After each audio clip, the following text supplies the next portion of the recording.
வார ராசி பலன். சிம்மம். கிரக அமைப்புகள்.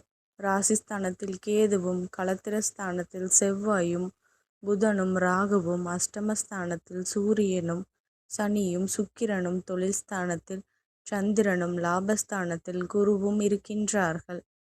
சந்திரன் இந்த வாரம் ரிஷபம், மிதுனம் மற்றும் கடக ராசியில் சஞ்சாரம் செய்ய இருக்கின்றார். பலன்கள்.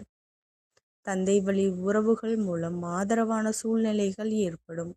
சுய தொழில் நிமித்தமான சிந்தனைகள் மற்றும் எண்ணங்கள் மேம்படும். உடல் ஆரோக்கியத்தில் இருந்து வந்த இன்னல்கள் படிப்படியாக குறையும். மனதில் இருந்து வந்த கவலைகள் நீங்கி புத்துணர்ச்சி பெறுவீர்கள். ஆன்மீக பணிகளில் ஈடுபாடு உண்டாகும்.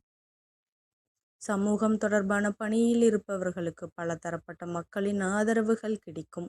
உத்தியோகம் தொடர்பான பணியில் எதிர்பார்க்கும் மாற்றங்கள் சாதகமாக அமையும். கணவன் மனைவிக்கிடையே நெருக்கம் அதிகரிக்கும். புதுவிதமான பொருட்கள் மீது ஆர்வம் ஏற்படும். பொருளாதாரம் தொடர்பான சிந்தனை அதிகரிக்கும். நண்பர்களின் தன்மையை அறிந்து உதவி செய்யவும் மனதில் புதுவிதமான தன்னம்பிக்கை உண்டாகும். வழிபாடு. ஆஞ்சநேயரை வழிபட தடைகள் நீங்கி வெற்றி கிடைக்கும். நன்றி கலந்த வாழ்த்துக்கள். இந்த மாதிரி ராசி பலனுக்கு சேனலை சப்ஸ்கிரைப் பண்ணிக்கோங்க.